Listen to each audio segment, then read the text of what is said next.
contributors of awardswatch.com. This is the Awards Watch podcast, episode 183. I am the executive editor of the website and the host of this podcast, Ryan McQuaid. Joining me today is our editor-in-chief, Eric Anderson.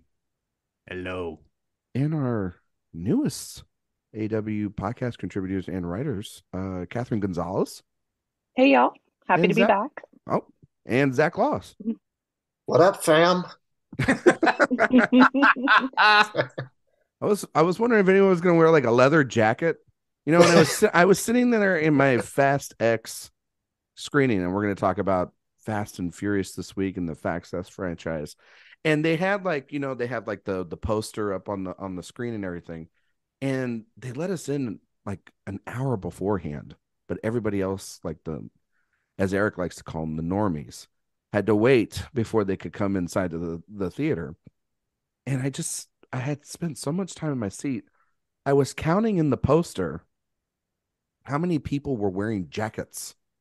And I think They're cold. It was like it's like for a movie that's like set outside in a lot of hot locations, a lot of jackets.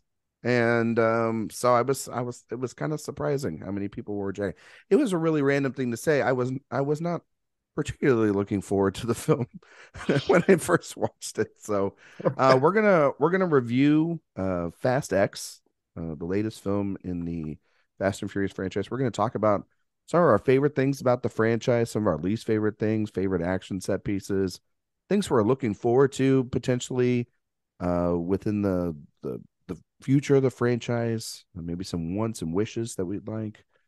But first, before we do any of that, we have some business to take care of because there was a big thing that was released this week, and we do talk about some pretty big trailers, and that was Martin Scorsese's Killers of the Flower Moon.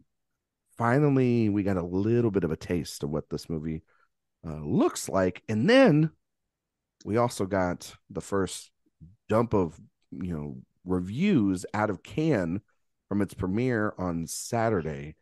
And well, if you didn't think it was coming sooner than later, welcome to the next Oscar season, folks, because Killers of the Flower Moon is as good as everyone thinks it's going to be. And Martin Scorsese is, I don't know, pretty good at his job. Now, none of us here are at Cannes, and none of us have seen the film, but we have seen the trailer. So I am curious. Eric, I'll start with you since you're leaning back like a Bond villain in your seat. What did you think of the first look of Scorsese's latest? I thought it was gorgeous. Those opening shots, especially. Okay, that's it. All right. Yeah, that's it. You well, since you took up all the time, that's all the time we have for today. Folks. I don't mind muting you. Remember, I'll mute you. Make a joke. I'm just kidding. No, tell me what you thought of the trailer. Yeah, no, I loved it. The opening shots were stunning and set a really great tone. And yeah, I mean, obviously, I'm really more here for Lily Gladstone than I am for kind of anything and anyone. And she was serving face after face after face in every moment, and I cannot wait. Cannot wait to see it, and I'm glad for the response. And it's not like totally completely overwhelming and unanimous. There are definitely a lot of detractors that saw it at Cannes. But I think it looks great. It's not as deafening of detraction as some other films, or no. Even I will say that some of the lighter reactions are still, like, when you look at the letter grades or star ratings, they're still higher than the average film would be. Like I know I saw one that was like a lot lower and everything, and it was still a B on the film, which is that says a lot about a movie, is that even if it has issues and flaws, to still give it that means there's still a lot of strong elements that go with it. And obviously people are already saying it's the M word, a masterpiece, which I don't know you can do that within a given year. Saying that it's Leo's best performance, high, like you're talking about Gladstone, highly praised. That's the universal thing through and through, along with Scorsese's direction. De Niro is a little bit up and down. And then I've heard some people say that it's too long. And then I've heard some people say it's not long enough. So you're never going to please everybody, basically, about how long your movie's supposed to be. Catherine, I don't know. We actually haven't talked a lot of if you're a big Scorsese fan. I know Zach is. But if you're a big Scorsese fan and how anticipated Wife you of are Catherine hates Scorsese. you never know. You never know. Everybody's different. And so I'm curious what your anticipation was for the film and what you thought of the trailer. Yeah, no, I'm a Scorsese fan, of course. But I've heard, all the rumblings on social media and about this new film, but I hadn't really read anything about it, like hadn't gone in depth. I didn't know it was based on a true historical thing, and of course it's going to have its own narrative stuff. And I love historical dramas, and because it's this I know nothing about, so then I kind of when the trailer came out, I researched it, and I was like, oh, I'm excited that especially given the indigenous content that we're going to kind of get to know this story that I mean literally has been erased because I didn't learn about this in school. So I am excited for it. And then I love that the trailer is just it's a well-made trailer too. It's not just throwing a bunch of stuff. It's very strategic. I love like the oil splashing around when they do like the headlines. I love the circle of like Leo's line about I forgot what it was he says it at the beginning at the very end. It like ties it all together. Can you spot the wolves in this picture? Yeah, can you Yes, spot the yeah, wolves in this yeah. picture? Yeah, like it's just as a trailer too is like and that just shows that it's going to be however it is like just the thoughtful filmmaking which is Martin Scorsese like however you feel about it that's like really good filmmaking. I think as much as I love like the blockbusters we're about to talk about it's like also even in the trailer we just saw the details of this world and the thought that goes into all of that and just awesome filmmaking, so sort of not it's hard not to geek out over. Zach, So I'm excited. what do you think Uh, of Killers of the Flower Moon's trailer? well, the trailer is already my favorite movie of the year so far. Um, and I'm sure that whenever I finally see this movie, it'll probably be my favorite by default. I'm sorry, Vin, but that's just the way it is. Um, You're I turning your mean, back on family that easily. Oh my God. it's just the way it is sometimes. I'm like Vin Diesel in Fate of the Furious when he turned his Oh, back on it's a family. dark twist Yeah, that nobody exactly. asked for. You Um, know? I mean, I'm a lifelong Scorsese acolyte. I love this era of Scorsese's filmmaking. It's like ever since he turned 70 and post Oscar win, he's sort of entered into his effort era, just to keep the language appropriate for this family podcast. Yeah, Um, you know, who gives a fuck? You know, right, yeah. whatever. But you look at like Wolf of Wall Street, Silence, The Irishman, and now this, these are all like very long movies made on an epic scale, made for massive budgets that only he can command without really any guarantee of making money back. Um, and the way that he always talks is it seems that his frame of mind is make every movie as though it might be your last, because he is an old man. And it's going to be a sad day when we no longer have a new Martin Scorsese movie to look forward to.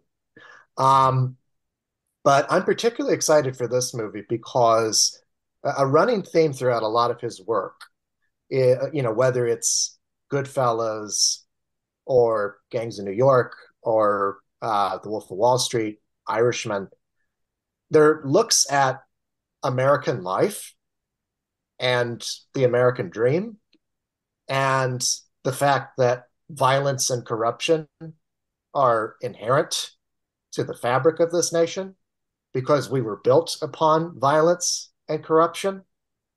And I've been purposely avoiding reading any reviews for this movie because I don't want it to influence my thinking. But based upon the trailer and based upon what I remember of the book, this is a movie that deals very much with that, right? It deals with the original sin of this country, which is that we took it through genocide. And I'm really looking forward to seeing how he deals with that. as a filmmaker who has dealt with that in many of his films in one way or another. Yeah. I mean, first off, my thoughts on the trailer, I think it's such a great trailer because it gives you the sort of tone, and it's beautifully shot. I mean, it's incredibly just the breathtaking right from that aerial shot of the train station. You know exactly what you're getting into, and the the reaction of the sort of dread and the almost the thriller nature of what is you're about to experience, from what instant reactions out of can reviews have been. I'm like you, Zach. I haven't read too many of these because some people don't know how to not fucking spoil things, Mm-hmm. and then others aren't that good. But I will say that our review up on the website by Ali was really great. I did get Non-spoiler.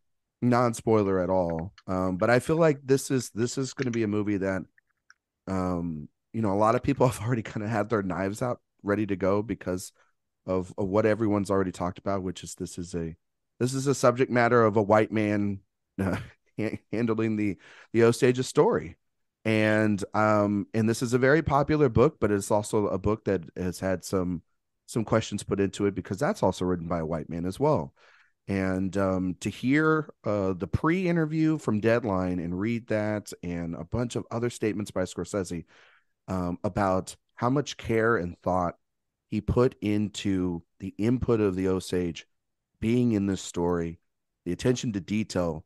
It was kind of shocking how nobody ever thought that Martin Scorsese wouldn't be doing that, even at 80 years old, because he's been notorious for somebody that is doing that. And it was kind of once again reminding me of Wolf of Wall Street, where people thought that he would, in that movie particular, a lot of the conversation was he is glorifying what is going on here. And no, he is not glorifying that, in my opinion. And he said so because he doesn't agree with that kind of lifestyle. In order to show it, you have to show it, and it's not great.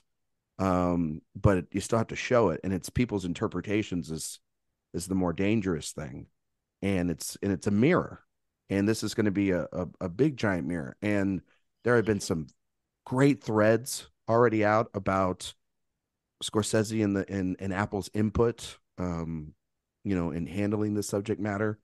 I'm really looking forward to it. Like Eric said, for Lily Gladstone, an actress that I have the confidence she's going to just knock this out of the park. I mean, obviously Leo and De Niro are in a movie together from Scorsese. That's great. But then, of course, the kind of cherry on top all this whole week was reading the Deadline piece in that final 4 paragraphs this week, and him talking about that, what you're mentioning, Zach, which is this could very much be the end at any point. I know he has like 2 or 3 other projects that he wants to do, which he's 80 years old, and I don't know how many times he's going to keep getting 400 million, 300 million, $200 million, hell, even $100 million budget to make some of these things, because he wants to do, I think, David Grant's new novel with Leonardo DiCaprio that just released out in stores, and that one's supposed to be another big epic. Um, but I think it's the movie kind of event of the year left, one of them at least. It's definitely anytime Scorsese makes a movie nowadays, just like Spielberg, I think, and many older directors, it's an event. I expect it to be somewhere on the fall circuit. I don't know where it'll be. I don't think it will be as grand of a premiere as Cannes, obviously, because that's everyone showing up there. But I kind of feel maybe I've been feeling it. Wink, wink, nudge, nudge. Maybe it's Telluride, maybe it's Toronto, maybe it's somewhere else. But anyway, I just think that it looks great, and it's great to see everyone know that Marty's good at his job. And so, speaking of people that are good at their jobs, I'm going to transition over to Dom Toretto and his family. All Is he right. really that good at his job, though? I mean, People around him die, kids get kidnapped, ship blows up. I don't think he's that good. I don't know. There's an argument made to I don't know, Child Protective Services maybe need to be called. or at least find out where Brian's been. I mean, good Lord. Like, it's not like in Oh, any, don't bring that Brian I'm up. just saying they've MacGuffin themselves really hard in these movies. We'll talk about it over this discussion because it's starting to become more and more noticeable as these things are starting to end.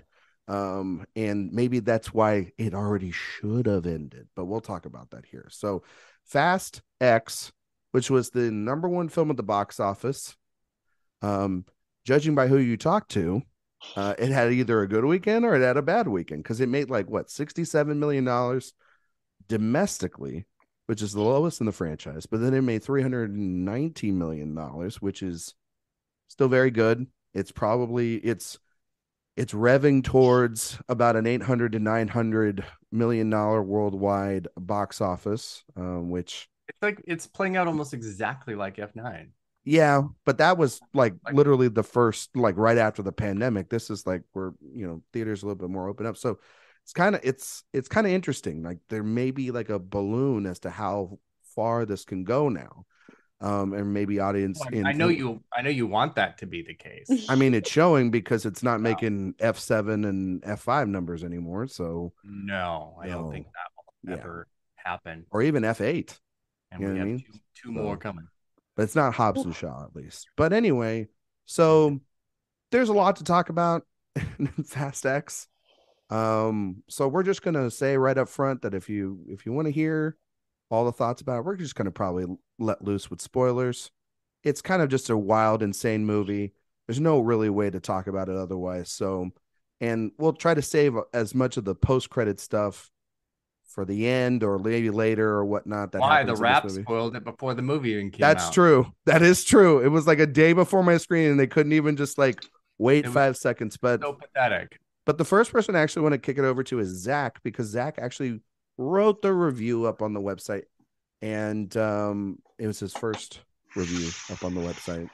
And so Zach, you gave it a pretty like positive review for what it is. Yeah. So kind of explain your reasoning as to why you kind of had a good time with Fastened.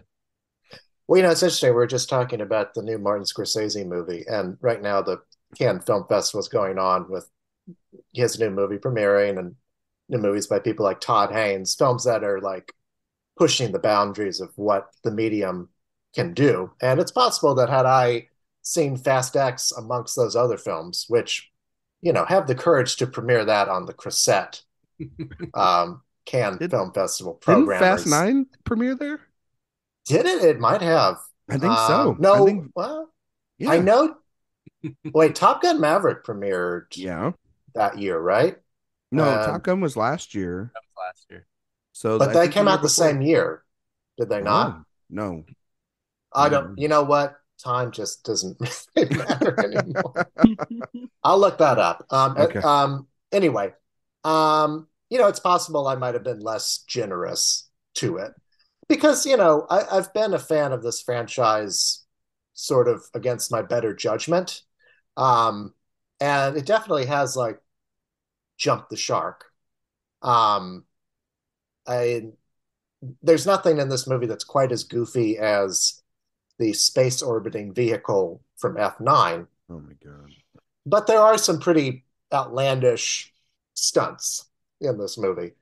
I think that much like with the MCU films, I think that the Fast and Furious movies are just playing to their fan base by now. I don't think like the days in which they could bring in new audience members, which was what Fast 5 did for a lot of people, when it completely reinvented the whole idea behind this franchise of, all right, it's no longer about street racing. It's this ragtag group of, globe-trotting crime fighters who are also like a found family. That was the last time that they brought in new people. And I think that you're either going to go along with this or you're not. And, I see even some like diehard fans are starting to drop off. But for me, what sort of saved this from, what made me give this maybe a slightly better letter grade than I would have was Jason Momoa's colorful performance as the villain.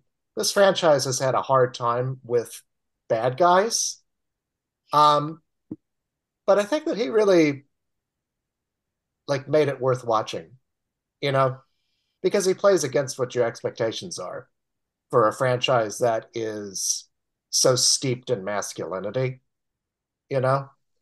Um, so yeah, I mean I know in my better judgment that this is, you know, probably around like a C minus or so, but I can't help myself. I have a soft spot. What can I say?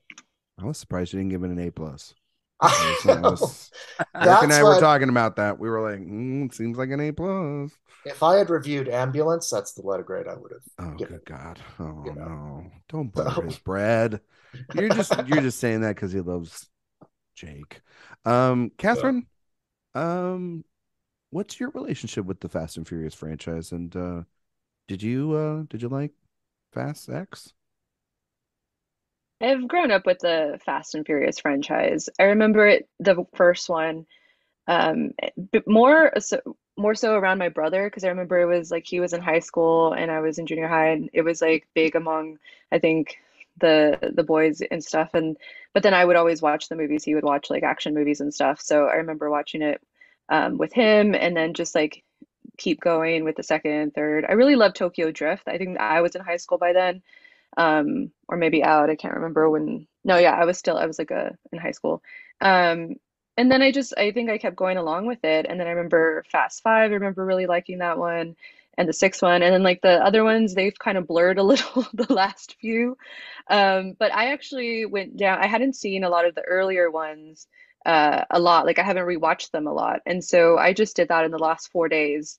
And so I feel like I'm a little biased because I was viewing it from a different lens. I was like having the nostalgia, with the first one. I was like, oh, this is actually it holds up except for a few of the language that we don't, use anymore. But it was of its time. And then the more practical based effects that it was actually really cool. Like when they're going under, it's so funny because I was watching, I was like, oh, remember when it was just like going underneath the trailer that was super cool, and they had like just the neon lights underneath, and I was like, I mean, I know we're going to talk about our favorite things, but that's like still one of my favorite. It's like so good.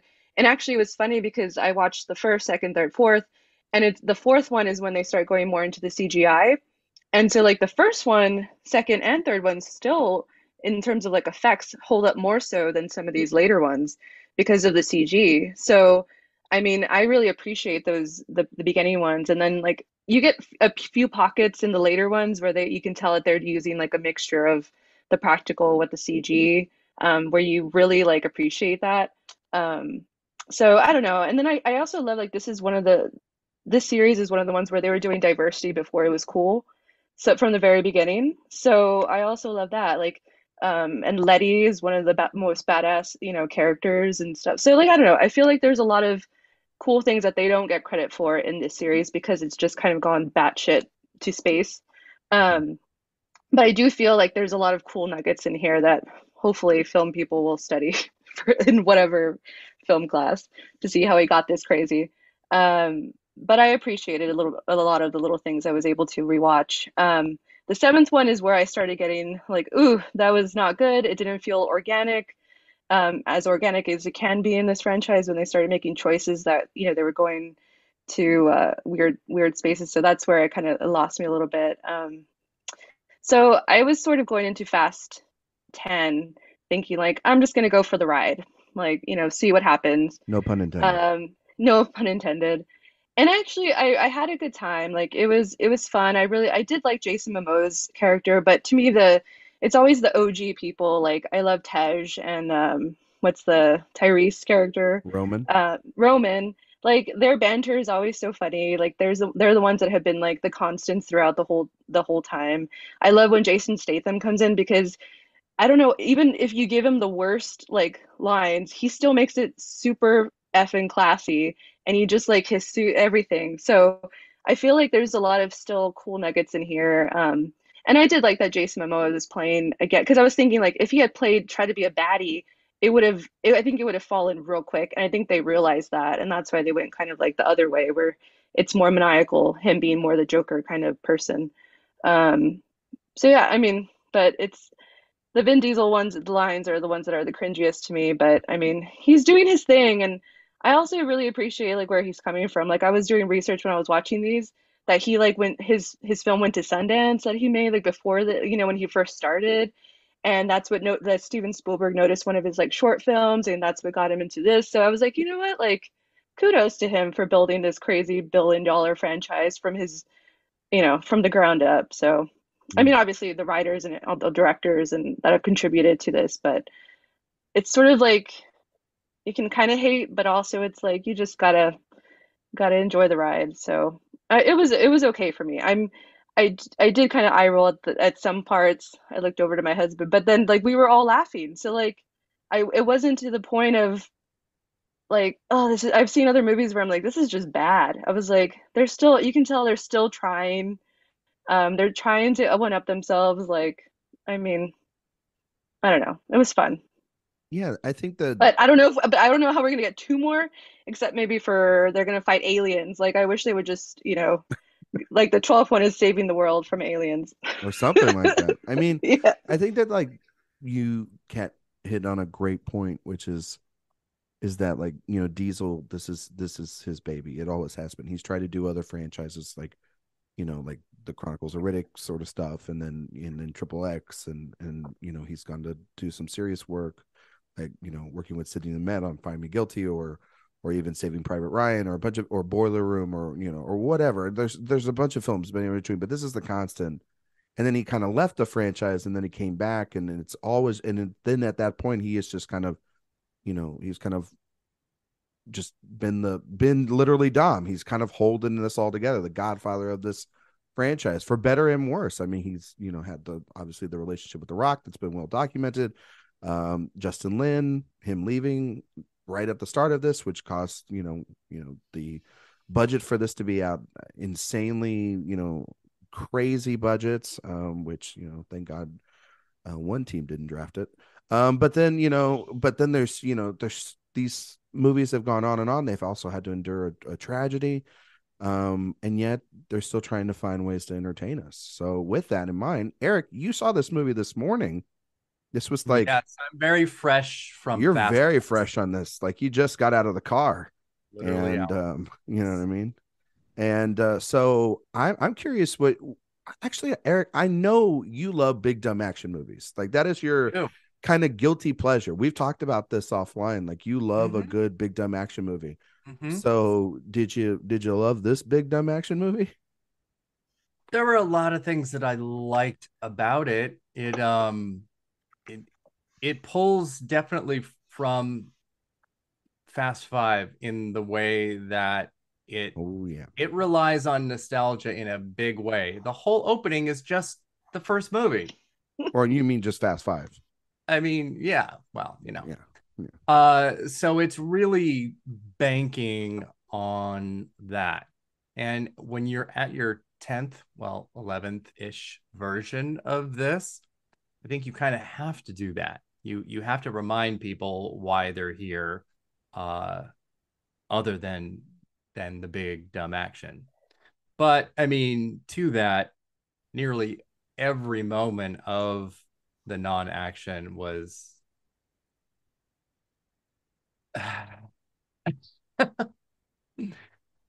everyone, we were all laughing a lot, Yeah.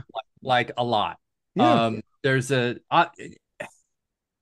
I don't like having a low expectation of something because of history, but I mean, I don't expect a script for Fast 10 to be, really riveting or have a lot of insight.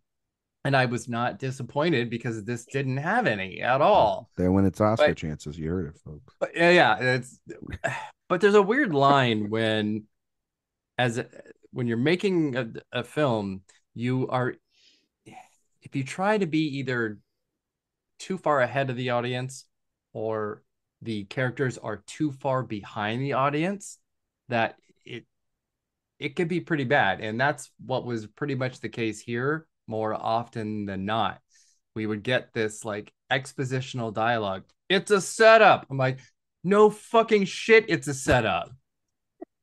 You don't need to tell us what we just found out because we got there before you did. Yes, you're just finding out as a character, but it makes you look dumb. And there's a really weird balance there. And I think action movies suffer from that kind of all the time because I don't know. A lot of times they don't want to try and make their audiences think too much. So with that, there was still a lot of great action and stupid action. I also love Jason Momoa. That shouldn't be too much of a surprise. He was very much it was so strange because he was such a throwback kind of like gay coded villain where like in the 70s or 80s or 90s, he would be the kind of villain that would be like so over the top gay that you would have the audience rooting against him, and that would be a part of the reason that you're rooting against him. And in this, it's turned around a little bit because his super flamboyance is funny and charming, and you're not really kind of like villainizing him so much. I don't know. So at least for me. So he was great. He was funny and weird, although the whole thing with propping up the two dead guys was absolutely fucking beyond. He doesn't have family. You know, that was kind of the funny thing because he keeps talking about how much family doesn't matter, and that's why, you know, Dominic is so weak because he lets family get the best of him, which is also true. But yeah, then he's got these propped up dead guy friends painting their nails and talking about toxic masculinity. I'm here for it. Although you brought up a cool point where when I was watching the series again, the 80s and 90s, like it's sort of an homage to that because I think we forget, or maybe we don't forget, but we give those also a curve of how cheesy they are too. Like a lot of our action heroes that we love, that I love, that I grew up watching, when I watch them, I'm like, oh, this is so like this is funny, like it's bad, but like I guess this is like the 2020s era of that. So I feel like it's also kind of, I mean, it's not going to be like the Mission Impossible series, you know, where they're like grounding it more in realism, I guess. But um, if they're following in suit of like their action franchises of the past, I guess to good or bad. But Yeah, I think this movie is so stupid. But yeah, it's ridiculous. I mean, just say it. It's so stupid. But I'm like Zach. I'm like you, Kat. There's I just something. it's just something I was like, I'm waiting to just throw this franchise away. I'm waiting for it because like these are 2.5 hour, over budgeted, underacted, underwritten, like everything on paper. You're like, this is gonna be a slog. This is gonna be a bad night at the screening house, right? And that's kind of how I was feeling after like um Fast 8. I was like, I didn't hate it, but I didn't like it. And I was like, but I was like, I can see where they're going. Hobbs and Shaw's the movie. I'm like, I don't even count it because it's not gonna connect and it doesn't even exist. And it's also just terrible. So I don't, and it's not one of the numbered Fast and Furious. So I was like, I just leave it alone. It's a stupid spinoff. Everything The Rock touches right now is bad. It seems like, outside of this franchise, it seems like, and Moana. But, so I walked into F9 a couple years ago and I was like, God, this trailer looks dumb and stupid. John Cena really is Vin Diesel's brother. Come on now. And, and I watched the film and I'm like, that was kind of fun. That was like, for what it is, it's kind of fun. And I think they found a little bit of a groove, and they're so stupid and they'll never die. And they're like, man, and like, and it was self-referential in that they're like, Roman's like, I don't think none of us can die. And then like the movie proceeds to then say, yeah, none of them are gonna die because we've got like 6 more of these to make. And and so I was like, okay, the trailers for this did nothing for me. And they give away a lot of the movie in the trailers, all the set pieces. But what I wasn't expecting was Jason Momoa, who I think is such a I think you guys are kind of underselling it. He's a breath of fresh air to this darn thing. Because I don't think they've ever had a good villain in this series. Even like Statham, they then turn him 5 seconds later into one of the family. So it's not doesn't really count. Like Charlize Theron, Academy Award winning actress, she's awful. She's terrible in these movies. I think the best actress Oscar is the true villain of this series. For sure. Because they're not giving good work. But I think Momoa is just to counterbalance Diesel's such serious voice, all the time. He's just like it gives the movie a little bit of a unexpected, you don't know what he's going to do next. And by allowing it to this part 1 to end on the cliffhanger it kind of does, and not just wrap up with Coronas and a barbecue like they all do, it's kind of nice to be like, oh, that's Or Rita it. Moreno is back at home at the picnic table right now, waiting for everybody. She's like, I made frijoles for everyone. 2 and 3. What's going on? Can I tell you though the most insane moment of this movie for me?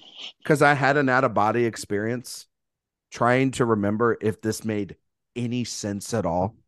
Oh, I know what you're gonna say. Oh, yeah. Do you think you know what I'm gonna say? I hope. Yeah, I, hope I think I know what you're gonna say. I hope it's what I was thinking too.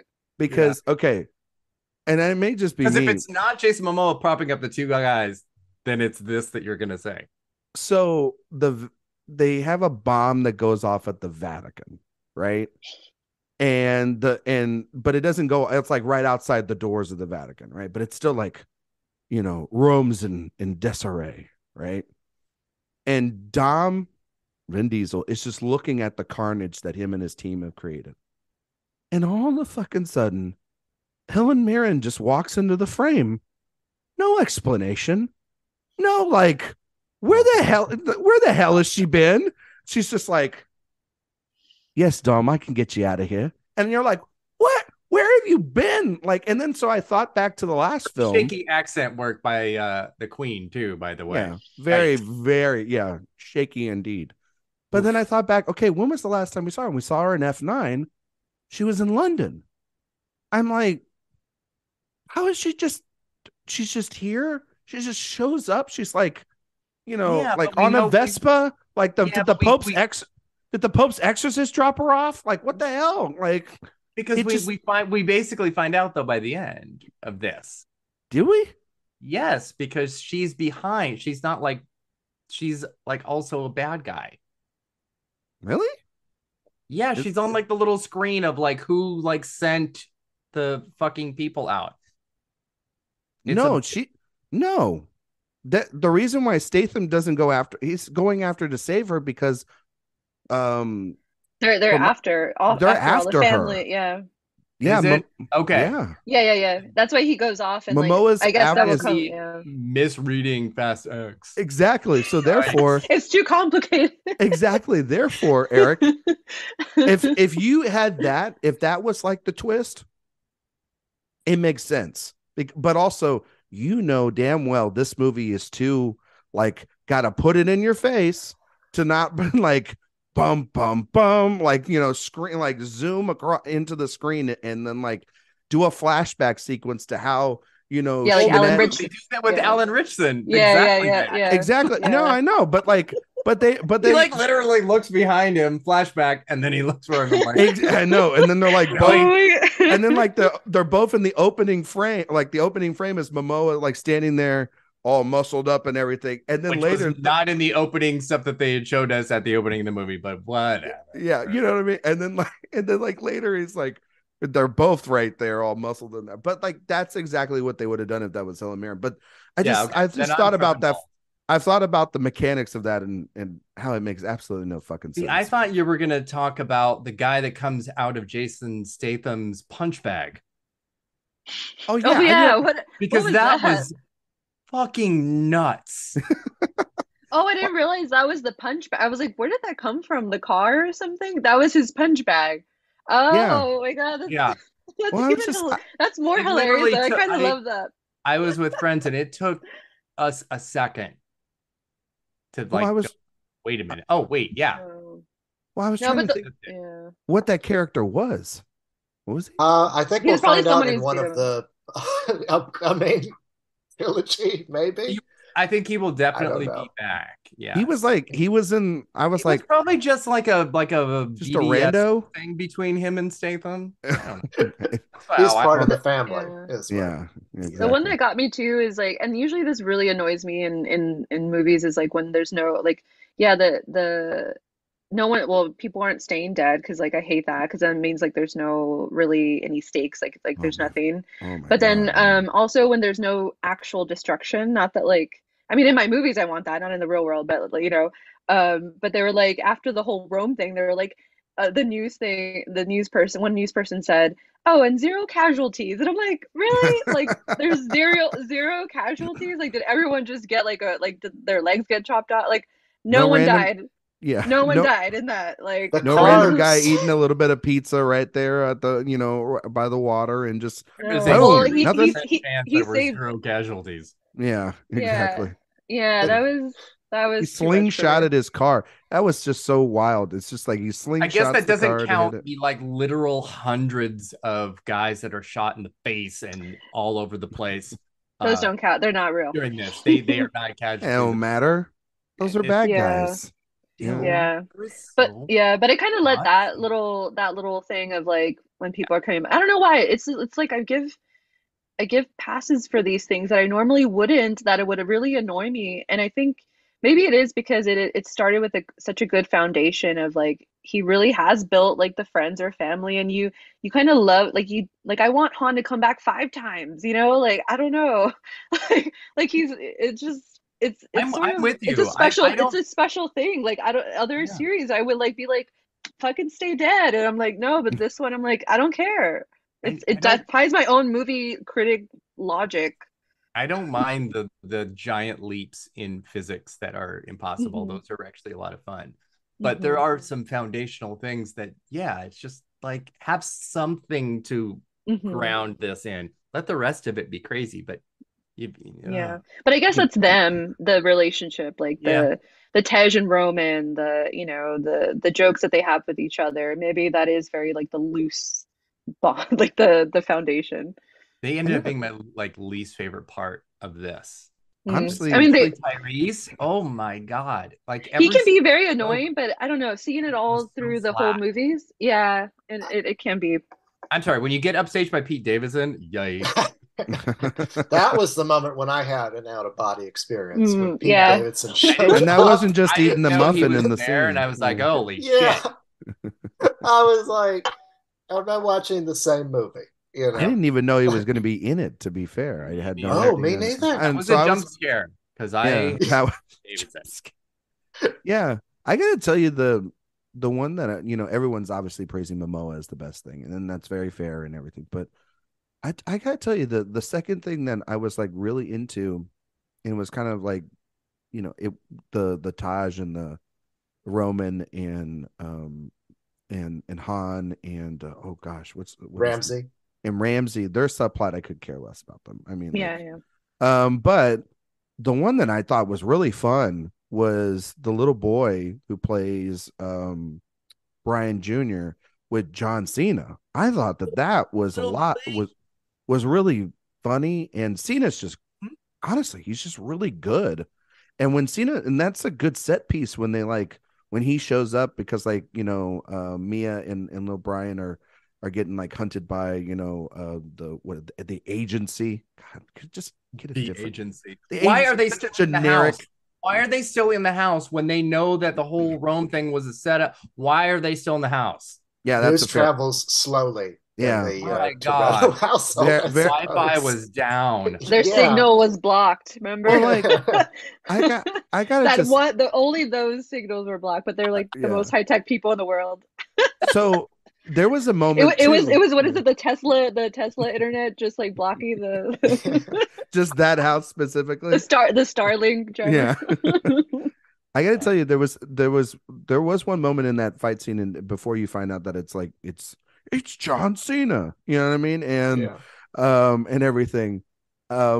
When Mia's fighting off somebody, and you then see a guy get kicked, out of camera, kicks the guy. I went, oh no, oh dear God, don't do this.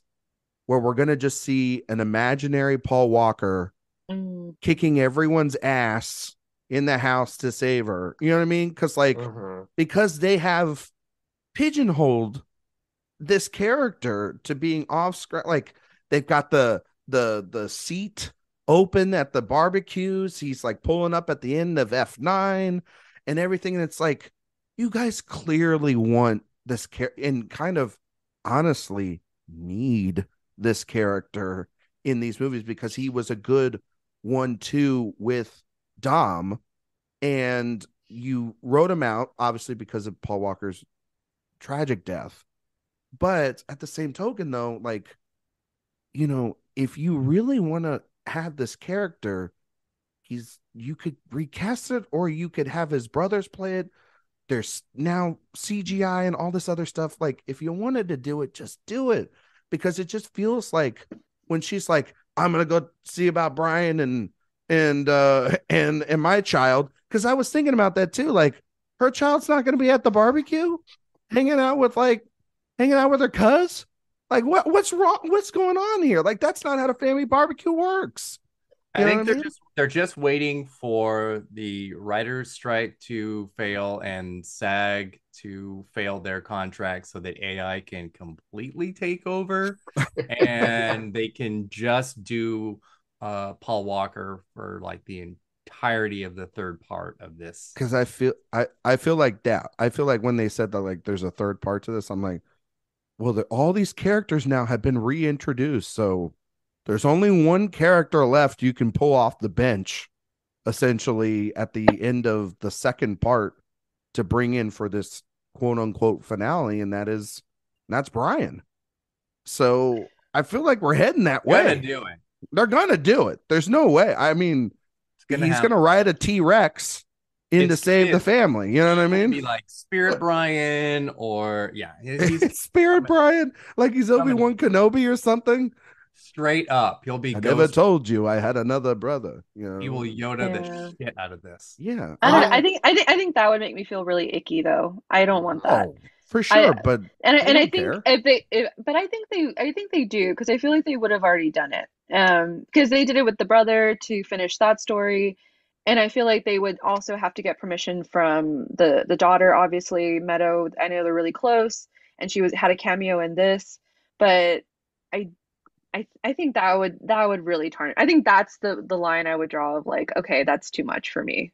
I think that's just icky. It's sort of like when they're doing all these Selena variations, like the family, and this last TV series just became too icky for me, because you know what's going on behind the scenes, and so that's why I think I can give a little leeway when they're like, oh, he's just coming up, because I also kind of appreciate that they didn't kill him off, because I feel like that's also a little icky. Like, it doesn't make sense for these next stories, and maybe it should have ended then. But if they want to continue, I feel like it just sucks for Mia and Jordana Brewster, who like is sidelined, because she literally they can't go as far like, I'm gonna leave, because it's like, well, wouldn't Brian be coming too? So yeah, exactly. The logic is broken. Yeah, but literally trapped in that house. Yeah, but she's playing video games. I kind of let it go, because they did do the thing where they didn't want to do any more jobs, blah blah. And I do feel like it's a respect thing, and I hope they keep it. They don't want to do any more jobs, but she ends up showing up in every one of these damn movies ever since. And she's like on a laptop, like, I'll help you out. And I'm like, lady, well, you're supposed to be retired. And then like this, well, they're helping her out, getting her a paycheck for, because unfortunately, no, I get it. But like at the same token, though, if they're hunting down everybody, and we're seeing every character and their mom that's ever been in these movies get hunted down, and then you're just like, yeah, I gotta go find out about Brian. off Yeah, screen. it's the elephant in the room. It's the yeah. big elephant in the room. I'm glad that we didn't see anyone beating the crap out of Marina Moreno. That's a line that would be too much for me. Can't believe, yeah. I mean, it was already bad Or enough. I We wouldn't saw hurt that. it. For Brady already did that. I was gonna say 80 for Brady already did it. You know what I mean? God, Sally Field. But but no, yeah. I mean, some of these new characters too. Like, what Brie Larson's doing in this movie. I mean, I did Oh not my like that. God. somebody's I got did not like it. She was. Yeah, I say this as somebody who I've been a really big fan of Brie Larson's ever since Short Term 12 and Room. I'm still a fan of hers. I think she's a really good actress. In her franchise films, and I know she's also got another Marvel movie coming out later this year. Yeah, she does. I forgot about that. I don't want to say that she's phoning it in, but I do. I think that she's failed here a little bit by the writing. I'll say that. That is so generous. And listen, But look at Jason Statham working with them. I'm trying to, give her the benefit of the doubt as a fanboy, the president of the Brie Larson fan club. To that point, though, all of the Best Actress winners, and especially in this, are not able to overcome their dialogue. They feel out of place. They really do in this. Charlize movie. is Charlize, I think, is the worst. I mean, and Charlize is a great action star too. As we've seen in Mad Max and Atomic Blonde. Like, I mean, she gets to have that fight with Michelle Rodriguez. It makes no sense. Yeah, it makes zero sense why they're doing it, but it's really so funny. Yeah, dumb. And Michelle Rodriguez is like the one that stands out more so than all of those, because she started from the very beginning. So I think she knows how to play it. I think they just don't know how to play what they're supposed to be. They didn't know what to do with them, and they're gone for that huge. I mean, it's like gap at the end, just 50 stuck minutes. in their Antarctica. Yeah, that was weird. It's terrible. And then by the end of that fight, they're gonna come and get rescued by Gal Gadot. I'd be like, I'm good down here. Thanks. Bye. I think she got that submarine from Denial. You know what I mean? And that's where it's been hanging out. I got Eric there. They got a lot of champagne to drink on the way over to save the family. What did we think about the spoiler alerts, obviously, for the end credit scenes, because Eric just did one. That wasn't end credits. That's before it ends. Oh, is that real? Yeah, that is before it, right? Well, yeah, that's their last the moment. Final scene. Once they finally bring those two back, you're like, oh, that's right. They're in this movie. They just haven't been for 45 minutes. Yeah, and you're like, oh, that's right. They're bringing back Gal Gadot because she's not Wonder Woman anymore. Okay. It's like, I'm free. I'm free. I can come back, and I'm sure they'll handle bringing her back and explaining it perfectly, just like they did Han, which is like, who gives a shit?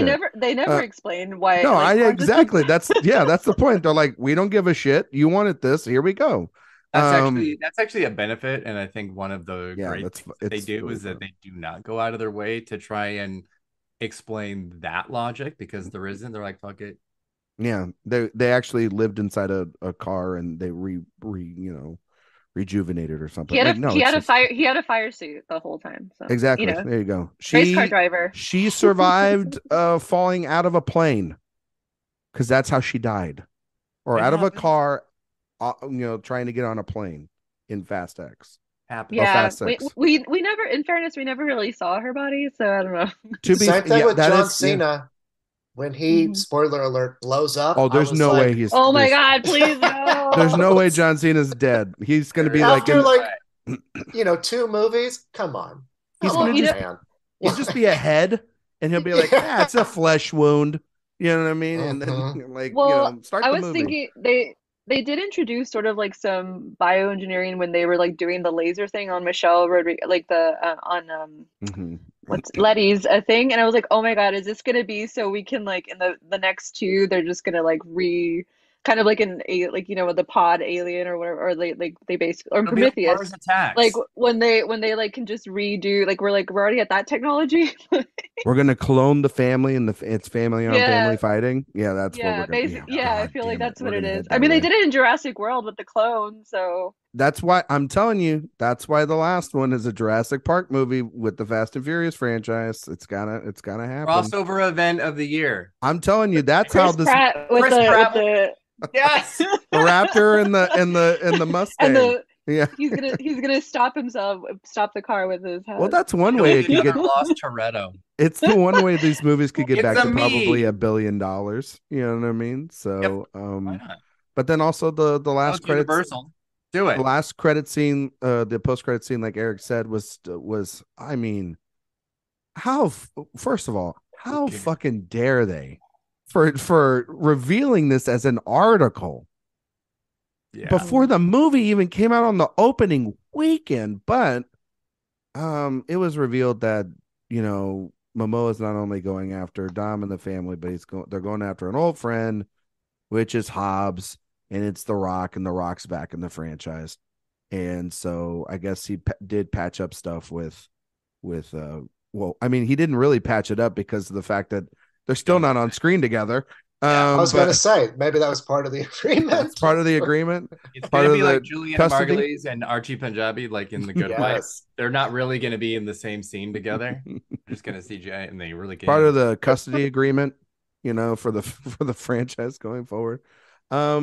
Anyone? I mean, obviously, if you read the news beforehand before seeing the movie, did anybody not read the news beforehand? Anybody? I had seen the Gal Gadot one, and so I actually thought when Han was like, "Oh, I got to go do this," I thought that was going to be the one with Jason Statham, with Shaw, but then it was at the very end. So I didn't know The Rock was coming back, but I mean, How did didn't feel like much of a surprise. did your audiences react pretty excitingly about I mean, that? I saw it today as well, like earlier, and I mean, it at 12:30 showing, it wasn't that packed. Hmm. And Not I didn't surprising. actually hear a lot of reactions, to be honest, throughout the whole thing. Like, I don't know if it's because like that theater, it's the Dolby one, so it's actually Mhm. pretty cool. I love that one, the AMC Dolby. So I don't know. I didn't really hear anything. Yeah. I heard some, and there was like a whole family that came in the middle row where we were, and I was like, Mm. oh, they're gonna be so loud and blah blah, and I'm like, and they like it was just They just nothing. popped a Xanax and they were fine. Yeah. No, I at my screening, and obviously promotion screening, whatever, like Eric says, tons of normies. Filled, as they like Filled. to call it. They like to fill the screen. Actually, it was because they then started hate this. They started taking seats from the critics rows and filling it in with the normies. But it was funny. I didn't give up my seats because I had my room. But when The Rock did appear, everyone went, "Oh, cool!" Like I heard one guy yell that, and I went, "Oh God!" And then I got out of the theater and I went, "Go." You know what I mean? So Normies don't read the rap, I suppose. That's no, I guess it's like nor should many. Yeah. Nor should non-normies. You know what I mean? You should read awardswatch.com. Mhm. All right.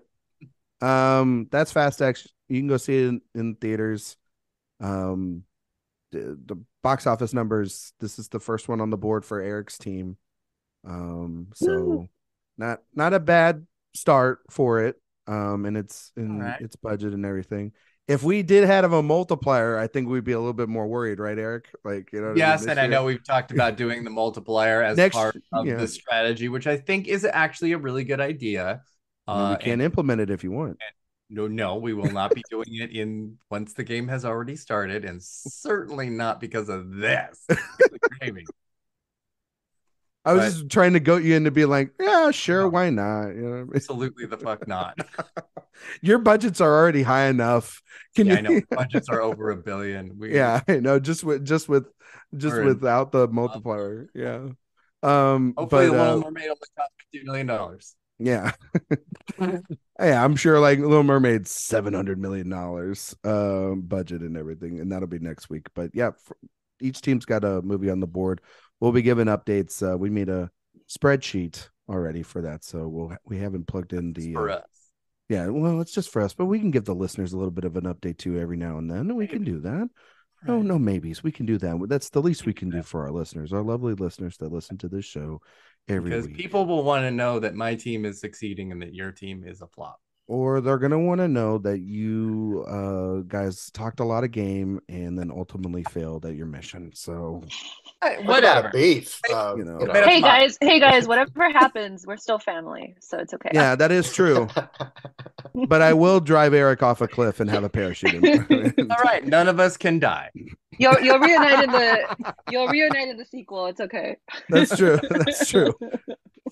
We'll have like writers that haven't run for sight in a long time just come back randomly, and we'll be like, "Yeah, they're here too." Yeah, GBT, here we go. Newest Awards Watch contributor. All right. All right, we're gonna do some quick Fast and Furious topics, for this franchise. So, we're gonna do our overall rankings right now. There's 11 films in this franchise, Fast and the Furious to Fast X, and then of course Hobbs and Shaw. Zach, you wrote a rankings piece up on the website. Did. Everybody can go and read that at awardswatch.com. It's a great piece. You don't have to go into every reason why like you did in the piece, Zach. We got to let everybody go and get those clicks. But if you I was just going to read it right now. that's a long. We might not have the time for that, Zachary. But Yeah. if you can go ahead and give us your ranking order from 11 all the way up to the number 1 spot for yourself. Sure, yeah. And I will say, ask me on another day or even 2 years from now, where I'm sure we'll revisit this, and add in the next chapter. I could absolutely re-rank these, based on where I am at any given point in my life. But so number 11, I had Fast and Furious, which was the 4th one. Mhm. And, aside from some really good action set pieces, there was no reason, I thought, for this film to exist aside from bringing back the original cast. Number 10, Fate of the Furious. Kind of a waste of Charlize Theron. Number 9, I had Hobbs and Shaw. Weird sort of spinoff because the beef was so big between The Rock and Vin Diesel.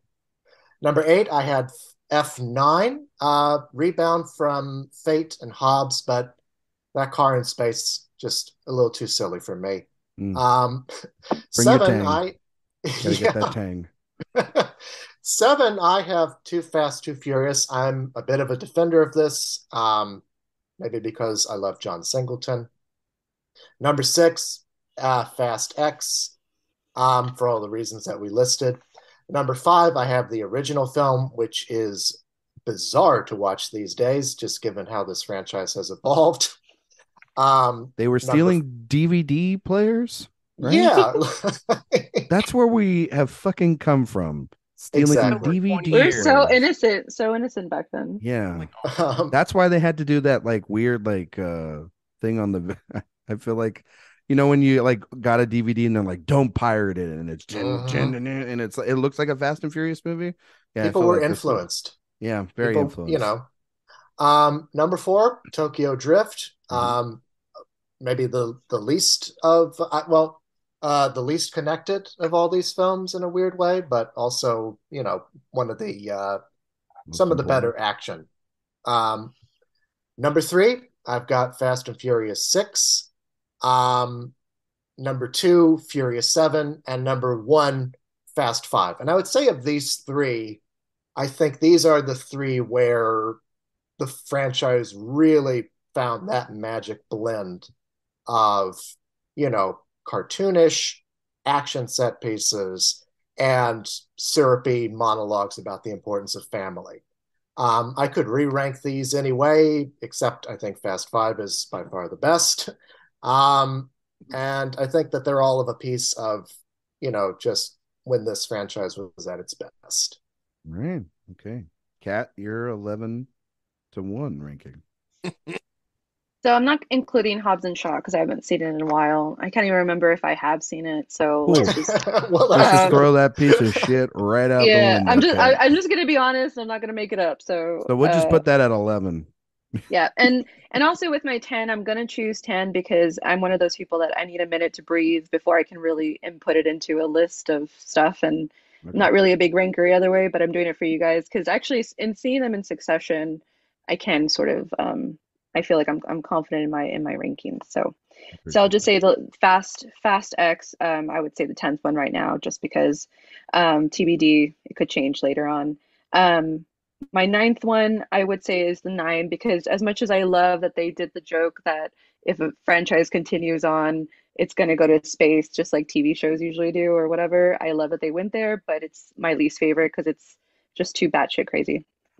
Um, the eighth one is the seventh. I will say up until the sixth, it was really fun. It was still new and things like that. And then the seventh one was just, it felt out of place.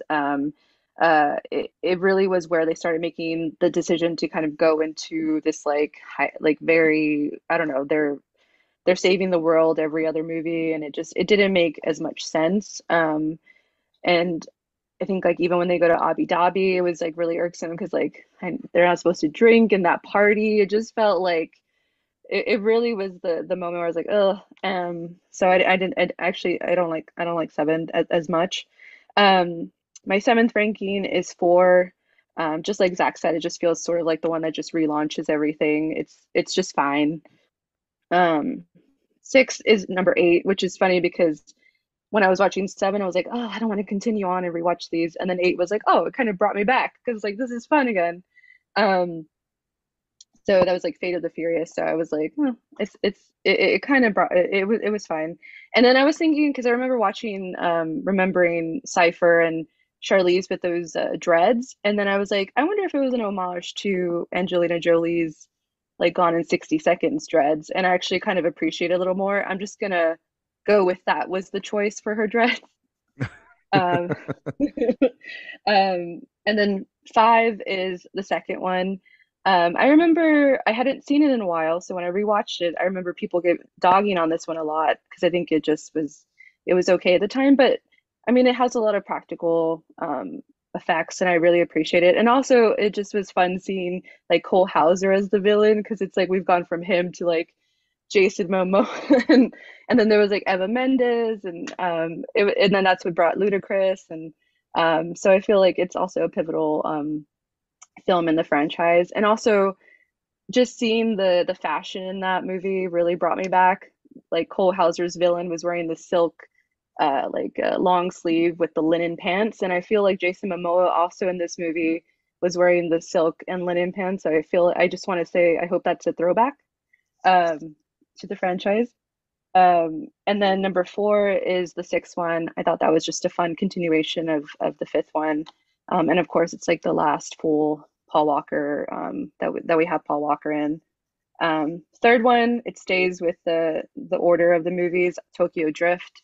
While it feels a little out of place, it brought us Han, who's one of my favorite characters, and also I just love that we get to see a different kind of racing that we're not used to. Like the drift is still super cool in my opinion. So I love that we were able to kind of see like what they do over there in that small space and see like a different racing culture that I feel like they didn't really do in the subsequent movies. So I thought that was cool.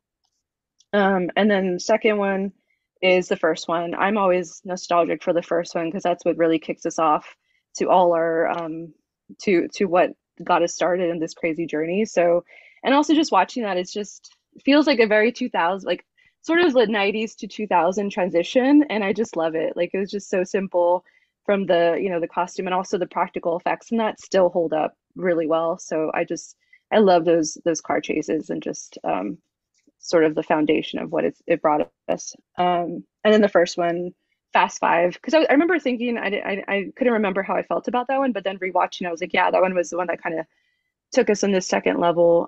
But it was really like the best. I think it's like the in between.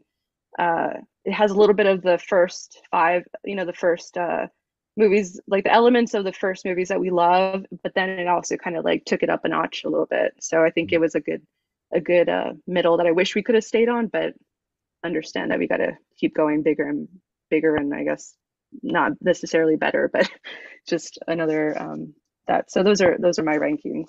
I mean, they went to space. You would have thought that, like, at Fast Five, when they're just taking a bank with two, like a bank vault with two cars down the highway and whatnot, and smashing buildings. You're like, oh, it can't go any crazier than this.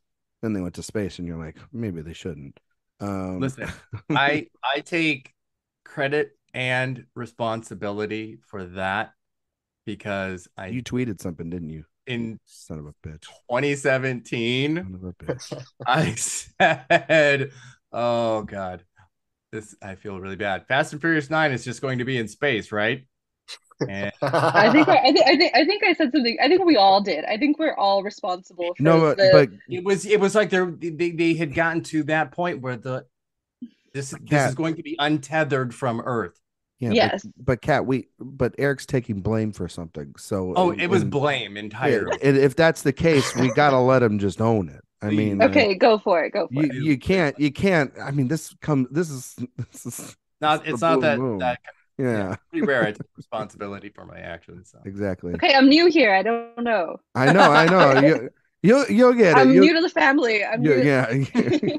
I'm Brie Larson in Fast 10. No, you're the sister to the cop that Dom had the child. We didn't even talk about that. How, like, that's just so shoehorned in this movie too. It's so weird.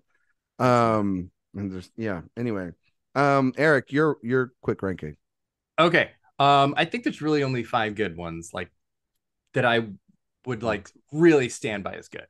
So my 6 through 11 or 11 through 6 are Fate of the Furious at 11, Fast and Furious, the 4th one, at number 10. Hobbs and Shaw is 9. Too Fast, Too Furious is 8. F9, okay, I think is 7. And then Fast X, although I think both those can be kind of moved around maybe a little bit. Okay. And then Fast and Furious, the 6th one, is at number 5. Tokyo Drift, I think, is really great. And boy, they really tried to make Lucas Black a star after Friday Night Lights. And that Friday Night Lights out. Yeah. It was really good, and I really like it. Gosh, the top 3 I could kind of move around a lot, but I think they're all really, really good. I think I have Furious 7 at number 3. It has the best, I think, set pieces of all the movies, like collectively. Thank you, James Wan. Fast 5 is number 2, and I am sticking with the first one as the best because it's not just from thinking about it again from watching the opening of this one, but in the little bit of prep for this, I started watching a bunch of scenes from a whole bunch of them. And just something as simple as, like you were saying, Catherine, as Letty taking that Honda underneath that truck, everything that we're seeing is like real stuff. And this is like the days of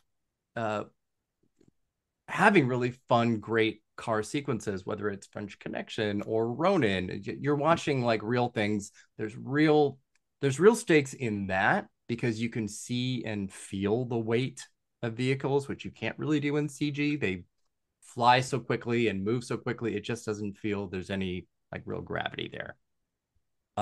So it's not just a soft spot. I just think it's really good. And it is a weird period of time, 2001, where this is like right after, not a few years after Grand Theft Auto, so huge.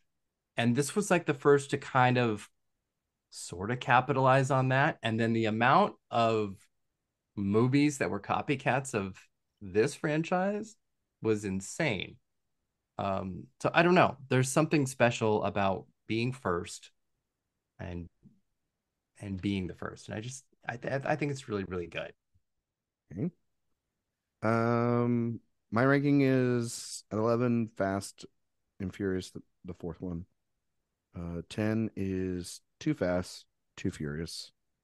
At number 10, or 9, sorry, is Hobbs and Shaw.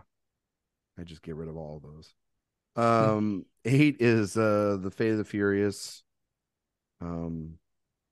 It's got some interesting set pieces and whatnot, even though Charlie's is just bad. F9, Surprising Fun Time. The Fast and the Furious is my number 6. Tokyo Drift is my number 5. Fast X is my number 4 right now. Oh yeah, I had a lot of fun with this movie. I didn't really get to say how much I was surprised by, and they're razor thin margins with those 3 for me. It's not like, I mean, like, I'm probably just got a little higher. It's I'll come down to earth here in about a couple days and probably move it back down. But I would but who knows? I think I'm riding off the fact that Momoa's performance carries it a little bit more, and I do like the John Cena stuff, and its randomness is also, like Eric said, it's benefit too. And but those other movies are good. Furious or Fast and Furious 6 is my number 3.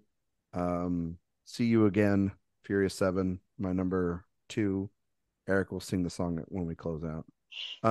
And yeah, Fast 5 is like the clear number 1. It's one of those where you're just like, I mean, I showed my wife some of these movies, and what's really funny is I've showed them all out of order. So she's only seen the third one, the fourth one, Hobbs and Shaw, the fifth one, the seventh one, and 8. So she's not seen she hadn't seen the first 2. She hasn't seen 9. She didn't see all of 6. And she hasn't seen I said 9. And she hasn't seen the new one, obviously. So it's like she's seen half, she hasn't seen, but like of all the ones she's seen, Fast 5, she's like, yeah, that's just like a good movie. And I didn't have to like, I know it's the best.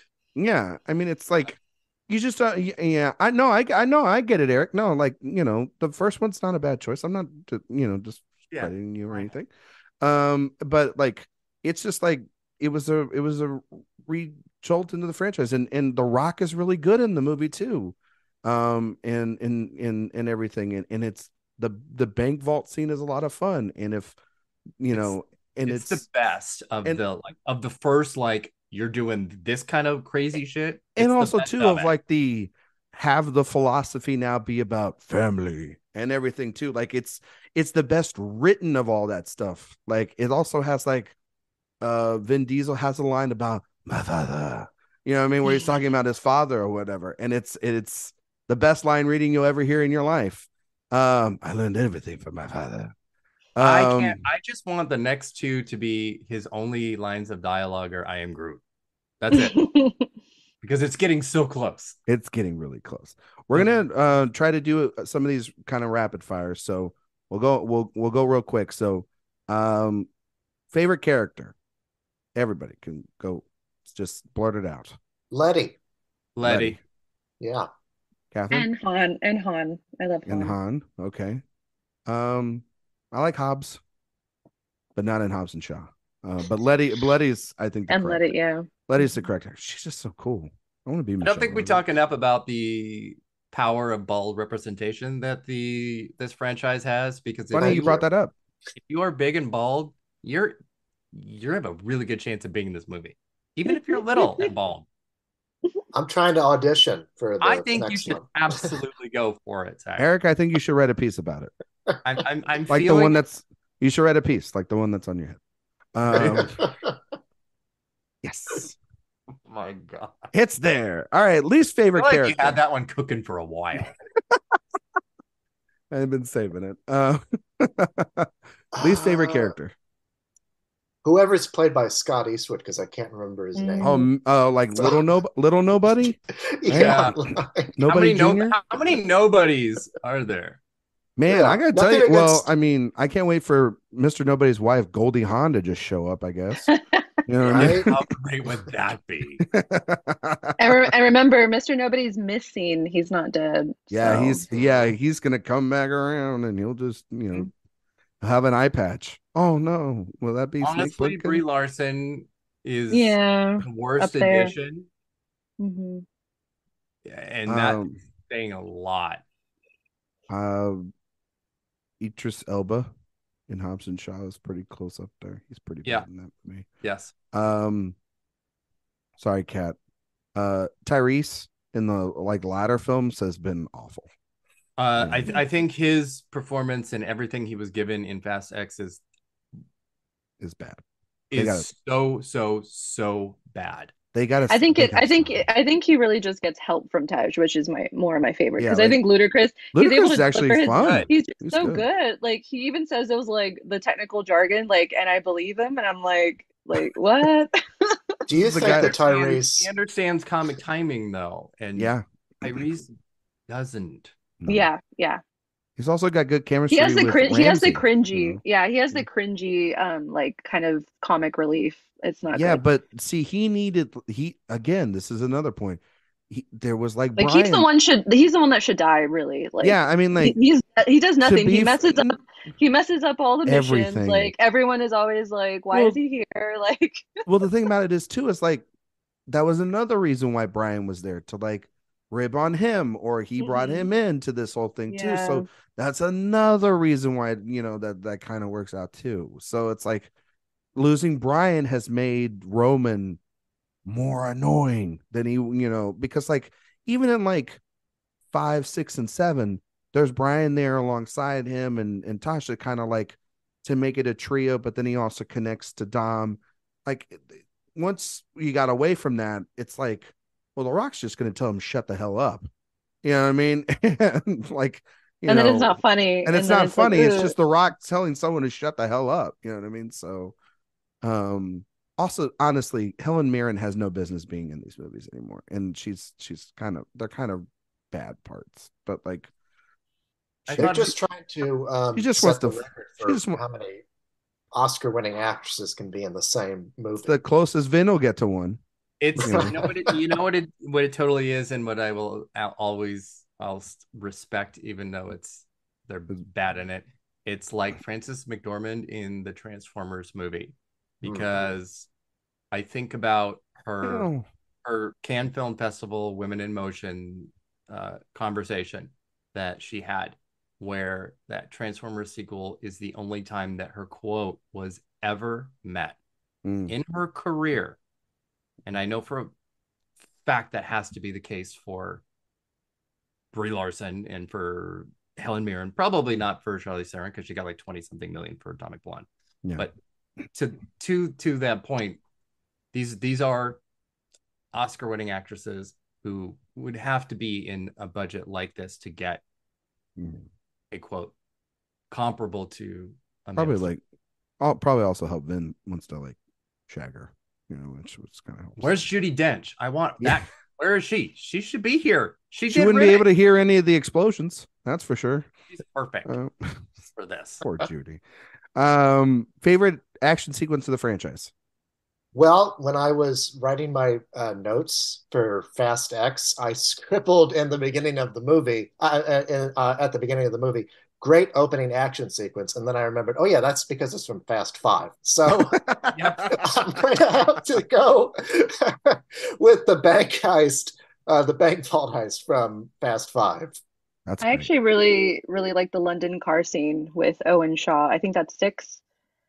Or is that still 5? Yeah, that one actually was really cool when they're in that I don't know what those cars are, with the other girl who flips gets Paul Walker's character, and then he brings it back at the very end and gets her. So but they're in the underground, and they're sort of going sporty cars or whatever. Yeah, that was pretty cool. It felt like the most practical, and then but I would also go OG first one, which I just love all of those action car scenes in those. Yeah. Eric? I want to sound unoriginal, but yeah, the vault sequence is that bitch. It's really, really it's perfect. It's what you want from something like this. And certainly the rolling bomb in Fast X is a huge callback to that. Um, yeah, like I think I said earlier, that was the movie, and this is the sequence that really took it outside and next level to what it was trying to do, and has kind of been just really trying to top itself from there. But it's fucking fantastic. Yeah. I would the bank obviously I think the racing sequences in Tokyo Drift are fantastic. Those Um two, yeah. I think this is a two answer because the next question is gonna be what is like dumbest moment. It can rank as a dumb moment, but they also referenced it in Fast X too, which is the sort of race sequence between Jason Statham and and Paul Walker and Vin Diesel with the cars through the two the two buildings everywhere, and they had to crash through it. Um, some of the like the biggest grin on my face when that happened because it's so stupid, but it also works in such a great way. That like I don't know that sequence, those sequences in that movie is really good. But I would say um there's the final set piece of Fast Six is really great with the giant carrier and all the fight sequences going there, and then it blows up, but then Vin Diesel driving that car straight through the nose of it and everything. Doesn't make any sense how he would get that car through the straight nose of it, but it rules. It absolutely rules. But yeah, the bank is heist is probably the smart bet to go there, but that one's just as cool.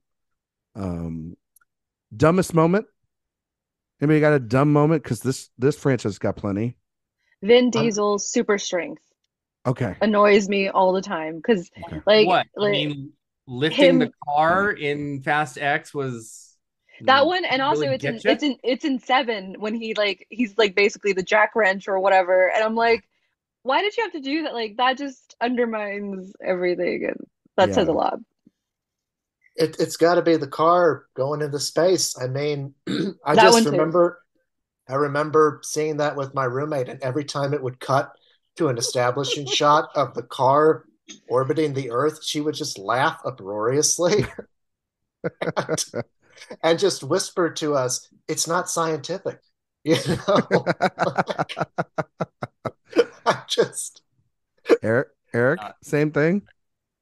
I don't know how you can't pick it. It is like funny dumb for sure, but it's really really just fucking dumb. Mm-hmm. Mm-hmm. Um, I don't know. It's I think that there's the scene, the first but chase. I think the thing in Fast X going over the dam and down Oh yeah, driving that's down the That's dam fucking dumb. and might then even the Nas doesn't kill them, and but in the first movies, thank like that you. that was like the thing that was like, oh, not because like somebody dies like that in like the I think it's the Yeah, first yeah, your movie. the back of your car is on fire and you're Yeah, inject like no. that would have exploded right away. Like Yes. I Yeah. didn't like that And part. besides, Charlie's Angels Full Throttle did that scene better as the opener of their movie. Yes, that's Yeah. correct. So I think that's the dumbest. I think that's the I worst. think the dumbest when I knew this franchise was turning. Well, there's two dumb sequences for me. The one dumb sequence is in Furious 7 when Statham and Diesel have the cars and they basically ram them into one another. Oh my God, the chicken, because none That of them could is be chicken. Yeah. yeah, it is the dumbest, gayest thing that this franchise has ever done. Oh, I mean, you know what they're doing. They're rubbing cars together. Exactly. mhm. There it is, Eric. Visual listeners, audio listeners out there. But then, I mean, it's got to be Hobbs in Furious 8 Oh my grabbing the God. Yeah. torpedo with his Oh, arm and basically Okay. like throwing it, right? Isn't it? Is Or he him, yeah. yeah, I mean, like, or the cast in The Furious cast, but 7. he broke it in three places, He and it's broke the damn arm in 3 places. Then he breaks the cast open and says, "Daddy's got to go to work." Like that's great, but like, yeah, him picking up the freaking torpedo from a submarine out of the air. It's so stupid. All right, It's so I think you might win with that one. it's so cool. Yeah. Um, so stupid, but so cool. We're still here. yeah, it's like, but I want to see it again. Yeah. Last thing, do you guys have a dream scenario? Because we talked about space and then they went to that, all this stuff. They've got two more movies, which I think it'll be more than two, but we'll see. We got two more movies left for this trilogy finale for Dom and the family. Does anybody have like a dream stunt they would like to see? Because they haven't started filming those other two movies just yet, but do you guys have like Yes. a dream you'd like to see them do? We left this movie with we didn't even mention the fact that at the end, I don't think we mentioned this, that a plane explodes with Roman and Tej and Ramsey and Let's Han. So let's apparently keep it that way. five members of the family are now deceased. There's all this Supposedly. supposedly there's It all just this goes around the kind. corner though, around the Yeah, they're house. just around the corner. Yeah. They're just Yeah. getting a latte. Yeah, I I mean, they'll be fine. I think there's nowhere left to go, given the kind of also the weird religious overtones in this series. Oh no. There's nowhere left to go but into the afterlife. I think that Dom is going to have to design a car to go into purgatory to rescue his family. That's what I Oh, want to so see. you're like Pirates of the Caribbean at World's End, sort of where the Yes. Fast and Furious franchise has to go. Okay. All Yeah. right. But Catherine? and Oh, they can use Cypher's DeLorean for it. Cat? This it's not going to happen, but I guess my dream one would be going back to the basics. Like maybe they get an EMP where all the fancy stuff is just do another EMP blast or whatever, and they're just on the open highway somewhere, and they got to They've just got go back to basics, yeah. Or because in the last few it's more obvious, but it feels like very transformy when they're like all together. It's like, is this going to become a transformer? So maybe we just have a crossover of the Transformers. yeah. Eric. I think my only wish for the next two is that they be the last two Martin Scorsese directed films. Son of a bitch. Son Oh of my a God. bitch. That would be so Hey, I've good. been making these pictures for a long, long time, and I've been making movies about families and gangsters Uh, and all these Like, different that would be things. let's go to New perfect. York. You know what? I will say Thelma will make those movies very tight. You know what I mean? No way. We're getting a 3.5 hour Fast 11. Go Go. big Oh, or go home. All right. They'll If be Yeah. Marty's coming consistent in in. tone, all right. I can't wait for like it start like the Irishman and Vin Diesel's in the retirement home, going back to the moments of this movie that we're about to see. But what? Okay, what if instead of Afterlife, it is the past? What if it's like Gangs of New York style? Mm. That would be great. Ooh. Let's put them in a whole different fucking era. Um, what I would like to see, a musical episode. Musical. um, Oh, one would be not a straight. I mean, obviously they're not going to do it with what they just set up, but like, it would be interesting if they just did a straight up time jump, for the next one, Mm. and just like because and left you with those cliffhangers and had to explain it and left death be death. I kind of already said that I do think the worst thing, and Kat already doesn't like it either. I think that they are going to dip their toe into Uncanny Valley, Paul Walker. Um, the other thing that they could just do is um, make sure everybody's alive, kill Dominic Toretto straight up, and have the finale be without him, and they have to avenge his death.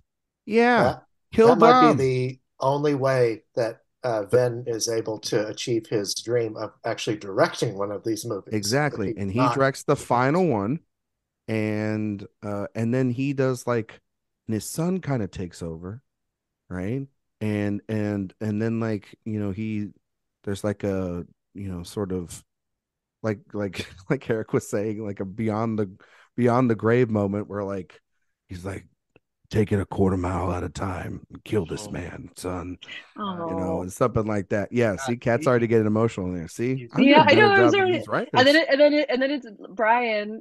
Brian's kids. They're like Yeah. also in it, and then they just end it like, oh, They end it with like, hey guys, you want to go steal some to stuff from see Best you Buy? again. And then just get on down the road. You know what I mean? yeah. Yeah. And end it and never come back to this franchise again. Yeah. No So next generation. no next, no, maybe Mm. no. Don't, well, knowing NBC Universal, they will. Okay. Well, that's been a lot of fun talking about Fast and Furious and all this random crap because it's such a random series. We're gonna wrap it up here. I'm gonna kick it over to Kat. Kat, can you tell everybody where they can find you on the internet? And also, can you give us a person you would like to see cameo in the last two films? So tell us where you're at, all your work, and then who you would like to see cameo in the last two Fast and Furious films. Yes, you can find me on Twitter and Instagram at Things Cat Loves with a C. And I'm all over the place, but I'll obviously here at Awards Watch, so check out my reviews here. And it's more like persons and also a request to not have any more new people. I just want it, if they're going to end it big, bring back all the people that like they've been doing it throughout the series and they have the homage, which is actually one of my favorite things that they do. They bring back like in Brazil, they brought back the guy, he died unfortunately, but that kind of thing. So let's just have 12 bring back all the hits, especially Don Omar and Tego. I think they were actually, I know we had the question of like favorite characters, but they were also really awesome in this series. So I hope they bring them back in the last two. Zach? You can find me on Twitter, Letterboxd, Instagram at Zach Laws. You can find my work at Awards Watch. At the moment, it's all Fast and Furious content, so that's It'll change. It'll change. yeah. He's a more diverse man than just this franchise. In terms of a cameo, God, I don't know. I mean, um, God, that's a tough one Mm-hmm. because, like, how do you get any better than Pete Davidson showing up? Like, Or bring back Eva Mendes to round it out Oh yeah. yeah, I mean, yeah, bring He's her not back. working. out of Yeah, retirement. Yeah. I know she's already in the movie, but I'd like to see the Brie Larson that I know and love from those films show up. For um, I don't think that's happening. I think she's at the Cannes jury right now. I know, yeah. So, um, yeah, I don't know. Look, if Martin Scorsese is going to do it, then I guess that means Robert De Niro would be in the I next two. mean, it seems So, right. If he's doing a grandpa movie this weekend or whatever, he can be in a Fast and Furious movie, yeah, right? Actually, right, yeah. Pesci would be pretty dangerous behind one of those cars, to be Oh fair. my God, could You you couldn't even see imagine? over the steering wheel. He'd be a psychopath. What are you talking about? They got car Like the seats. kid. They got car seats. That's why they got one for you. I mean, if you can see over the steering wheel. That's who I'm going You're with. the Get Joe same height as Pesci. him. He is short. He's 5'4". You're I 5'2". am more than 5'4". Yes, thank you, Zach. And yes, please go and follow Kat and Zach's work up on the website. They've been putting out a lot of stuff and will continue to be putting out a lot of stuff over the weeks and months and dates to come. Eric, where can we find you on the internet? And who would you like to see in this franchise? I feel like you've Oh, I have some things to say about I that. think you have some things to say, Franny. You can find me at awardswatch.com. We have Cannes Film Festival reviews underway right now for a lot of things. Killers of the Flower Moon, May, December, The Zone of Interest, and more to come from our lovely people over there. You can find me on Twitter at awards_watch, Instagram awardswatch. And thinking about who I want to see in upcoming Fast and or Furious films, I, of course, definitely want to keep the Best Actress pipeline going in this. And I thought about a lot of who I'd want to see. And I have landed on Faye Dunaway playing Cypher's even more evil mother. That's what I would like to see. Will she read the script correctly? Like she didn't read the card? We'll never If know. they give her some cashews, she'll be fine. And as long as she has a little homosexual assistant, she will be fine. Bo and Yang in the film? Oh, in the film, not on. Oh, you're talking about on set. Maybe, oh, okay. Maybe that's what she'll call Jason Momoa. Yeah. The little homosexual boy. Yeah, there you go. There you go.